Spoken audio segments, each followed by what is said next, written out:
Contratos bizarros. Eu quero ver se ele vai citar o contrato do Savinho. Não é bem um contrato, do Savinho foi mais tipo assim, a venda dele foi meio questionável.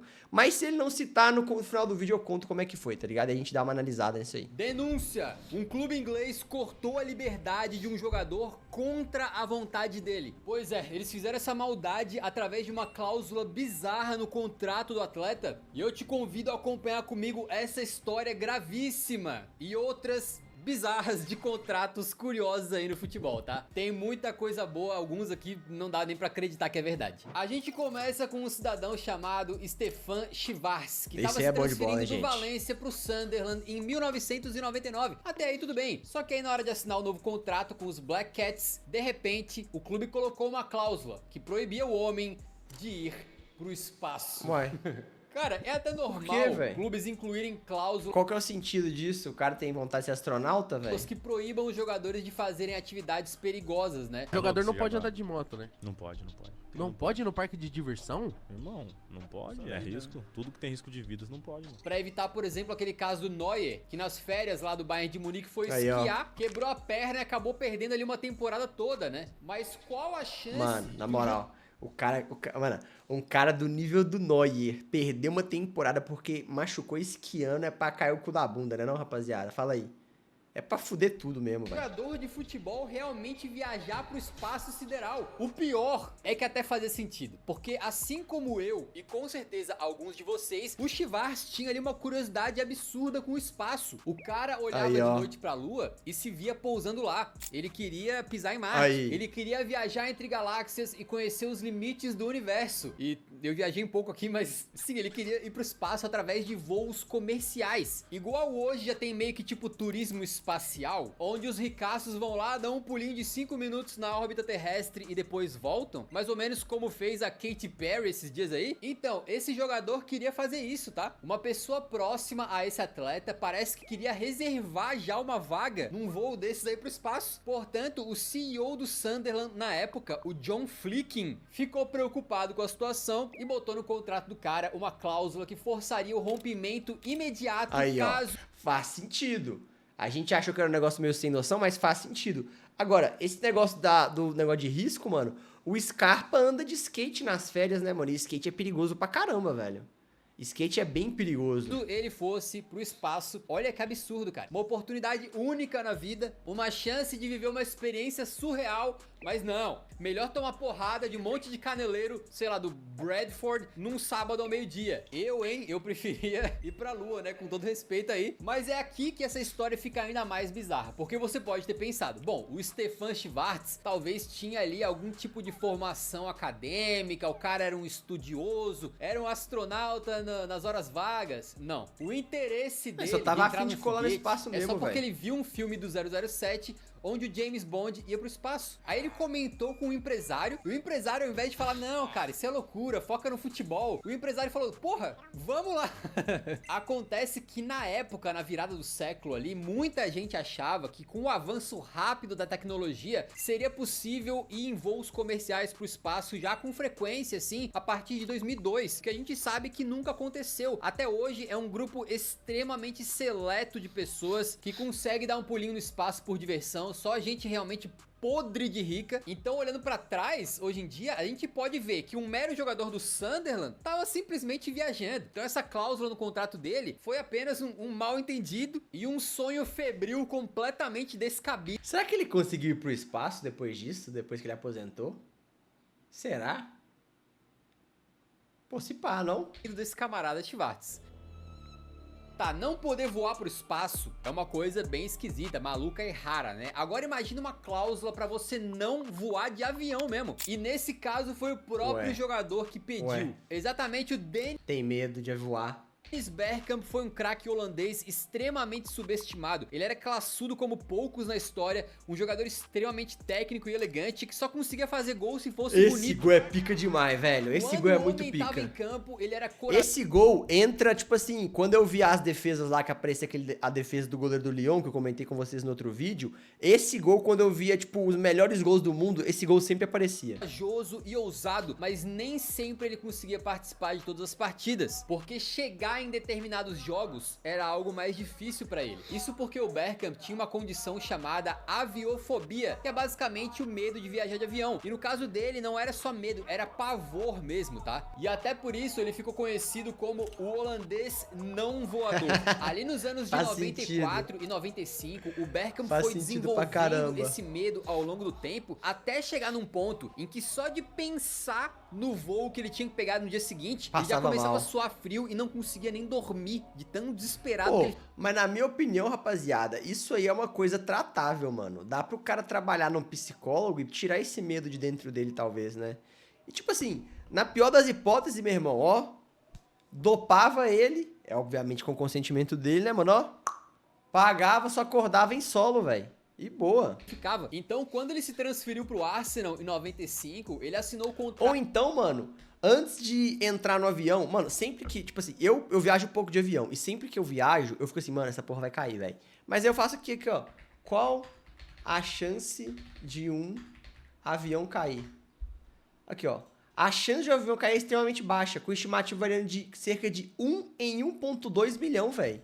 A 1 em 11 milhões de voos, tá ligado? Tipo assim, a chance é muito baixa, mano. Se você for um cara amigo da matemática, você, tipo, tira esse medo de você, tá ligado? Porque, porra, velho, é muito de boa, tá ligado? Aqui, ó. Mesmo quando ocorrem acidentes, a taxa de sobrevivência é alta. Estudos indicam que a chance de sobreviver a um acidente aéreo que representa uma ameaça à vida é de 56%. Aqui eu já acho que é mentira. Se o avião cair, mano, a chance de você morrer é muito alta, pô. As estatísticas variam, mas são consideravelmente baixas. Por exemplo, a probabilidade de um acidente fatal pode ser de 1 em 11 milhões de voos, enquanto o risco geral de um acidente pode ser de 1 em 1,2 milhão.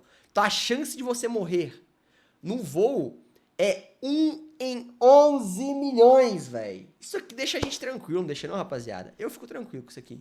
Isso aqui me dá paz mental. Mas se for o dia de alguém, todo mundo vai também. Aí é foda, é.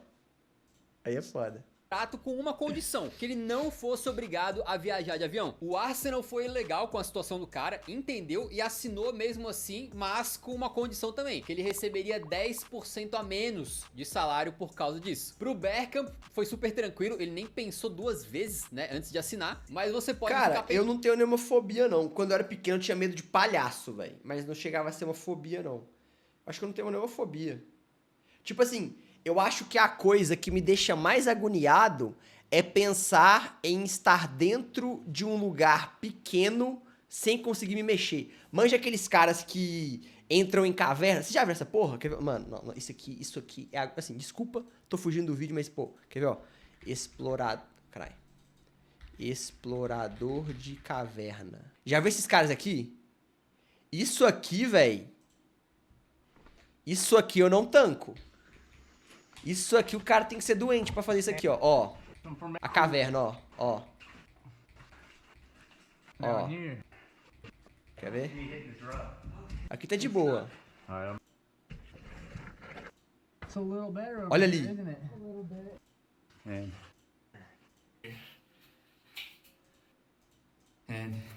Aqui, ó. Ó. Isso aqui, velho. Isso aqui... Ó. Isso aqui eu passo mal, velho. Tá ligado? Eu não vou mostrar muito não, porque vai ter alguém sensível no chat. Mas, mano, isso aqui... Teve uma vez que eu vi um vídeo que eu não vou achar aqui agora, do cara explorando a pior caverna do mundo, velho, com uma mulher. Me deu uma queda de pressão, velho. Eu passei um pouco de mal, mano. Pô, isso aí me dá agonia, velho. Isso aí me dá agonia. Tá ligado? Nossa senhora, velho. O cara que faz isso, ele tem algum problema na cabeça, velho. Não é normal, não. Ele é anormal. Pensando, beleza, quando o Arsenal jogava em casa, pra ele era tranquilo. Ia de carro, ali de ônibus pro estádio. Mas e quando o Arsenal tinha que viajar pra enfrentar outros times da Inglaterra ou até de outros países, né? Bom, geralmente quando o Arsenal precisava voar, o Bergkamp tentava encontrar uma outra rota que ele pudesse fazer ou de carro ou de trem. E quando não dava, ele simplesmente não ia. Então tem jogos da Champions, fora de casa, por exemplo, em que o Arsenal jogou direitinho, mas sem o Bergkamp, que simplesmente não foi. E muitos podem se perguntar perguntar, pô, será que vale a Isso é meio esculacho, eu acho. pena contar com um jogador que tem essa situação, né? É complicado não poder ter ele no time em vários momentos. Mas, bicho, no final das contas, o Bergkamp ficou 11 anos no Arsenal, fez mais de 400 jogos pelo time, marcou gols lendários, Que golaço, olha, velho, isso é louco. empilhou títulos, foi peça fundamental da única equipe da história a vencer a Premier League de forma invicta e tem uma estátua na frente do Emirates. É. Então, Pra ele não fez tanta diferença, né? acho que valeu só um pouquinho a pena, né? Por falar em Arsenal, o próximo caso envolve eles, porque em 2013 o clube Eu já fui com uma mina de ouro. Eu já fui uma mina de ouro em Ouro Preto. Aí o cara falou que nós ia ter que agachar pra passar. Aí eu tremi de agonia, mas o cara falou que era brincadeira. É, pô, eu não faço essa parada não, velho. resolveu fazer uma brincadeirinha que não pegou muito bem. Basicamente, naquela época, o Luizito Soares já tava torando pelo Liverpool e o Arsenal queria ele.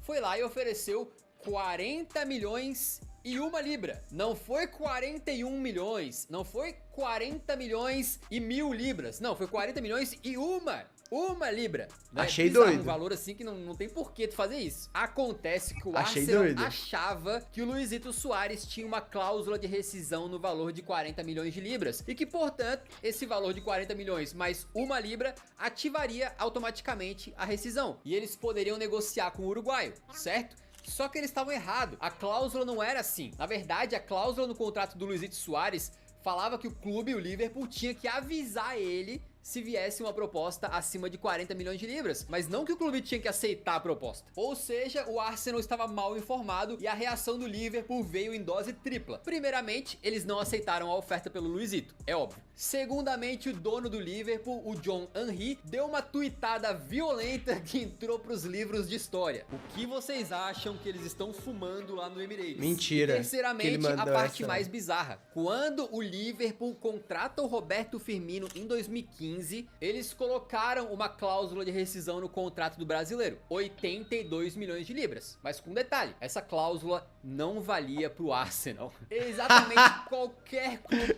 Caralho, achei pica. poderia ativar a rescisão.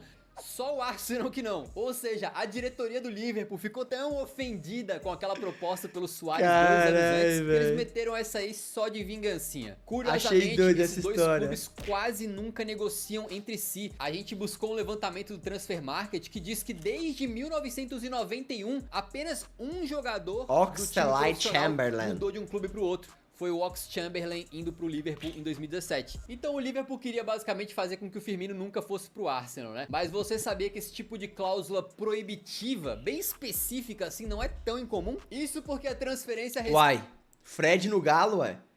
Fred no Cruzeiro, tá ligado?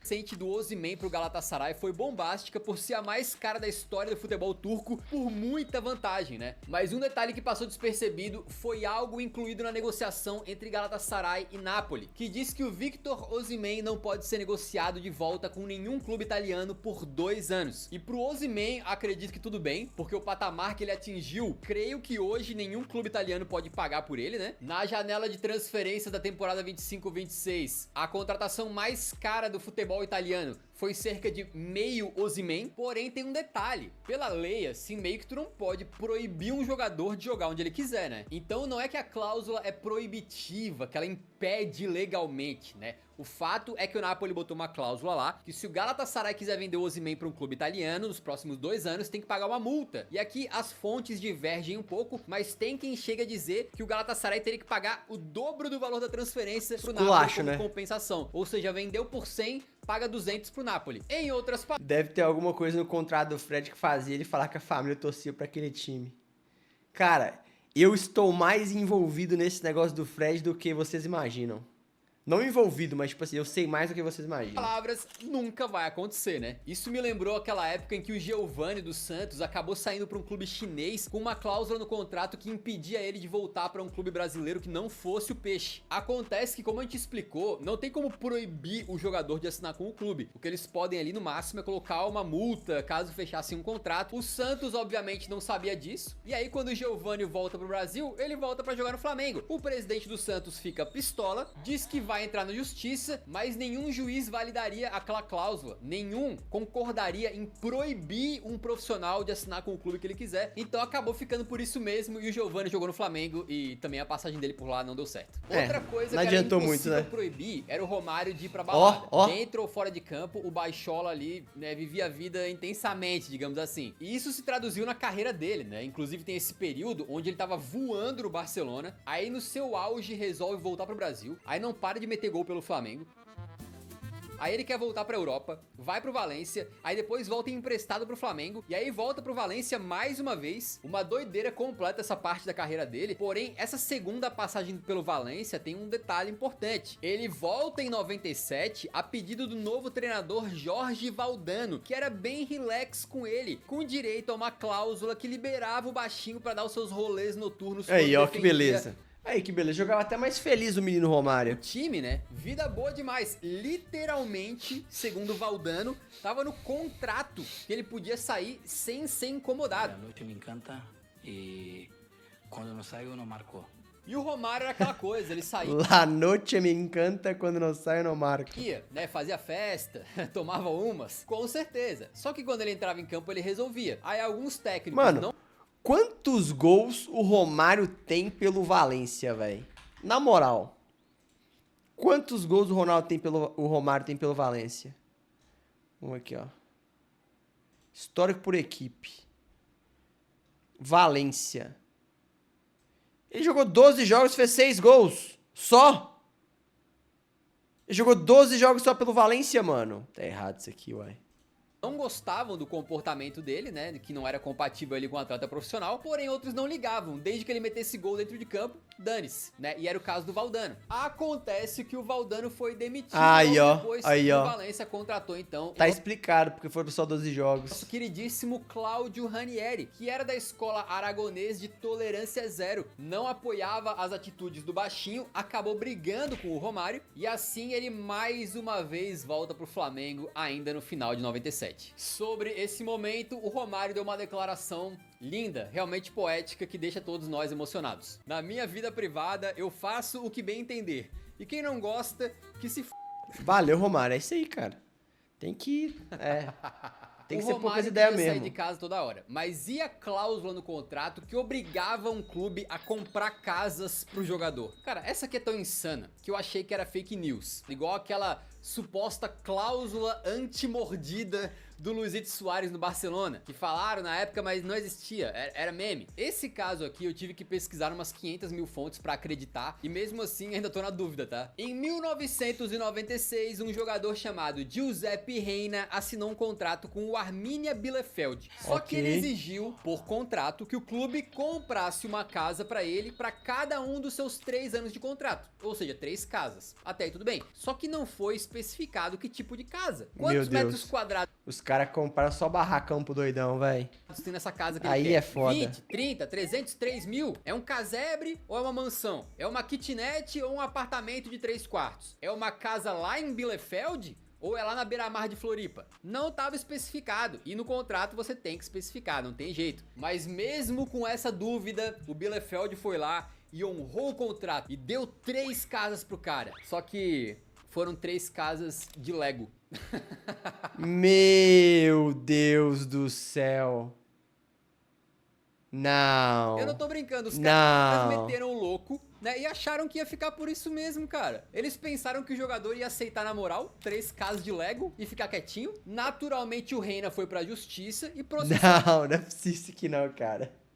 O clube porque ele queria. Caralho, velho. Aí aparentemente ele e o clube chegaram a um acordo, o Reina recebeu uma compensação financeira e ficou por isso mesmo. Mas assim, poderia ser pior, porque tu já viu o preço de um Lego hoje em dia? Uma casinha dos Simpsons lá é R$2.000, pô. Caralho, tá caro, hein? Então o Reina poderia revender as casas de Lego no OLX e certamente daria pra comprar pelo menos GTA 6, né? O que eu quero dizer com isso? Que o Bielefeld poderia ter feito algo muito pior. poderia ter dado, sei lá, 3 casas no Sin City, que era o jogo da época, né? Eu achei essa história incrivelmente esquisita e não sei se eu acredito, tá? Porém, aparentemente aconteceu de verdade, então tá aqui no vídeo. Agora a gente vai pra outro caso curioso de quando o holandês Van der Vaart assinou com o Real Betis em 2015. Acontece que o Betis tem uma grande rivalidade com o Sevilha, são os dois times da cidade ali. Portanto, o clube pediu pro Van der Vaart não usar chuteiras vermelhas em campo. Tá. Por causa dessa rivalidade. Faz sentido. Já que é a cor do É uma pegada meio Corinthians e Palmeiras, né? O Corinthians não usa verde de jeito nenhum. rival, né? E eles não só pediram educadamente, por favor, senhor Van der Vaart. Não, eles ofereceram uma quantia em dinheiro que dá até pra comprar um sonho na padaria. 1.600.000 Pra não usar chuteira, eu quero. €500.000. Toda essa grana só pra impedir que o cara usasse as cores do rival, é mole? Curiosamente, uns anos antes, o Van der Vaart tinha feito uma exigência muito semelhante. Quando jogava pelo Tottenham, a Nike mandou um novo par de chuteiras pra ele e ele disse que só usaria se os caras removessem o vermelho da chuteira.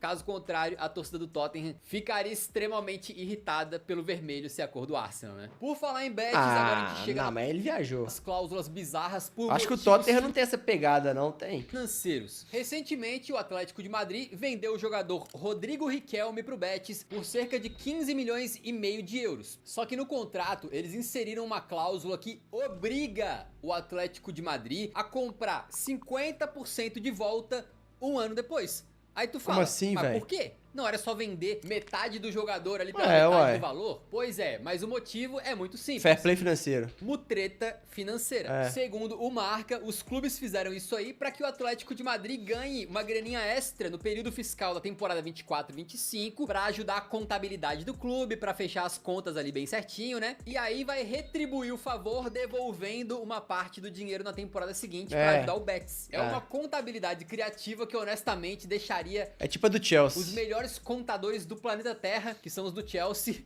com inveja, né? E se tem uma coisa que o Chelsea gosta é de gastar rios de dinheiro pra contratar jogadores. Mas e quando eles gastaram uma grana, uma bolada, milhões, pra não contratar um atleta? Ué, Pois é, não é não mentira, manjo. se liga só o que aconteceu. Em 2024-25, o Manchester United emprestou o Sancho pro Chelsea. Tá. E lá ele até jogou bastante em termos de minutagem, assim, né? Mas longe de encantar a torcida. É, o Sancho, ele teve uma passagem legal só no Borussia, né, rapaziada? Vamos concordar? A diretoria e o treinador, e assim os Blues decidiram não contratá-lo. Só que tem um detalhe, era daqueles empréstimos com obrigação de compra. Então, ao fim do período de empréstimo, eles eram obrigados a pagar cerca de 25 milhões pro Manchester United para ficar com o Sancho em definitivo, caso o Chelsea terminasse acima da 14ª colocação na Premier League. É óbvio que eles conseguiram isso aí com folga, então eles tinham que pagar pelo Sancho, mas resolveram não comprar. Só que se o contrato obrigava, eles não podiam simplesmente falar não. Eles tiveram que pagar uma multa. E a multa foi no valor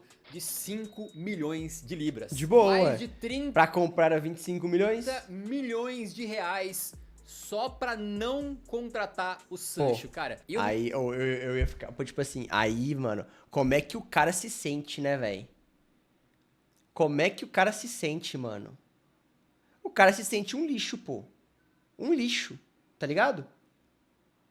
Os caras pagaram pra eu não jogar. tinha visto disso. Imagina como é que tá a cabeça do atleta que um clube torra dinheiro pra poder ter o privilégio de não ter que te contratar. É uma rejeição insana, né? E a gente fecha com uma cláusula que fazia muito sentido na época, mas que envelheceu muito mal. Quando o Barcelona contratou o Vitor Roque, o garoto tava torando no Atlético Paranaense, ele parecia o futuro do futebol brasileiro e um possível 9 pra seleção, a empolgação era gigante e o Barça não só investiu pesado nele, como desde o começo inventou que o Roque era conhecido como Tigrinho, e aí ficou Tigrinho pra lá, Tigrinho pra cá, tentando fazer esse apelido pegar pra dar personalidade pro jogador, uma jogada de marketing ali, tranquilo. Só que além de tudo isso, o contrato do Vitor Roque dizia que o Barça teria que pagar uma taxa de 1 milhão de euros pro Atlético Paranaense caso o Vitor fosse eleito bola de ouro. É complicado, né, amigo? Mano, Mas, assim, mano, tem que falar do Savinho, velho. na época fazia sentido. Imagina comigo, o The Rock chega no Barça, ganha espaço, aí quando o Leva se aposenta, ele vira titular do ataque, se transforma no 9 da seleção, ganha a Copa de 2030 sendo artilheiro, ganha a bola de ouro, porém, isso aí não passa de um sonho. Já na vida real as coisas foram muito diferentes, né? Infelizmente, o Vitor Roque mal jogou pelo Barça, depois saiu emprestado e depois foi vendido pro Palmeiras, onde, plot twist, o contrato também inclui uma cláusula de bola de ouro. Exatamente. Que isso, Se o mano? Tigrinho for bola de ouro jogando pelo Palmeiras, o Barcelona tem que pagar. Tranquilo? Agora eu te pergunto, Vitor Roque ganhar uma bola de ouro É impossível, é impossível. Tem coisa na vida que é impossível. jogando pelo Palmeiras? Vocês sabem quantas Não vai bolas acontecer. de ouro na história foram para jogadores atuando em solo brasileiro? Exatamente, 0. Com todo respeito ao Tigrinho e ao Verdão, isso aí é tão provável quanto Pedro Silveira ser o primeiro ser humano a pisar em Marte. Ah não, pera, putz, tinha esquecido que na real o meu contrato com o YouTube me impede de viajar pro espaço. Mas pelo menos ninguém pode chegar no meio do vídeo aqui e me substituir por outro apresentador. Seria bizarro, né? Mas você sabia que já aconteceu exatamente Mano. isso com um clube que no meio da competição saiu fora e botaram outro no lugar? Pois é, a gente contou. Mano, na moral, eu vou mostrar pra vocês aqui, velho. Isso aqui é, olha só, contrato Savinho Troá, sabe como é que fala? Aqui, ó. Isso aqui é bizarro, velho. Olha o contrato do Savinho. Olha o contrato que o Atlético fechou, velho. Que seria um excelente acréscimo pra esse vídeo. Infelizmente, o Eurofut não colocou. 250 mil euros a cada 10 partidas feitas pelo time principal do Troá. Só que você vai pegar aqui. Você vai pegar aqui. Quer ver? O Savinho nunca jogou pelo Troá. Ele chegou no Troá e foi emprestado ao PSV. Tá ligado? Nunca. Aqui, ó. 500 mil euros a cada 5 aparições do jogador no time titular do Troá. Nos dois casos, na fase de grupo da Champions League. No total de 3 tranches. Ou seja, 15 aparições no total. Do Troá, o Troá, jogando a Champions League. Troá, jogar Champions League, tá ligado? 750 mil euros para cada 5 aparições do jogador no time titular pelo Troá ou outro clube sob empréstimo nas oitavas, quartas, semifinal da UEFA Champions League. Até no máximo 10 aparições. Aqui eu defendo um pouco, porque tá tipo assim... Mentira, essas duas dá pra defender, porque teria a chance dele ser emprestado ao Manchester City, tá ligado? Eu não vou ser burro. Tá ligado? Ele poderia ser emprestado ao Manchester City. Mas não foi o que aconteceu, né? Ele foi vendido. Acho que o Troá é do Grupo City, enfim. 500 mil euros pagos de forma única na primeira ocasião do Savinho contribuir 20 gols. Gols e assistências, né? Em uma única temporada do Campeonato Francês a favor do Troyes, mano. Pô, pro Savinho brocar 20 participações de gol jogando pelo Troyes, mano, ele é brabo demais. 500 mil euros pagos de forma única na ocasião que Savinho fizer a sua terceira partida de titular pela seleção brasileira, seja na Copa do Mundo, eliminatórias ou Copa América sob o contrato do Troá. De boa, porque ele podia estar emprestado, jogando muita bola, alguma coisa do tipo. Agora, essa aqui é bizarra. 1,5 milhão de euros pagos de forma única na ocasião que o Savinho ganhar a bola de ouro da revista France Football sob o contrato do Troá. Tá ligado? O que deve ter rolado aqui? Prometeram pro Savinho ou pro Atlético que ele ia ser do Troá, mas ia ser emprestado direto pro City. Eles acharam que isso aqui tudo poderia acontecer com ele jogando no City e aceitaram essas cláusulas. Obviamente, nenhuma dessas cláusulas aconteceu. Nenhuma. É foda.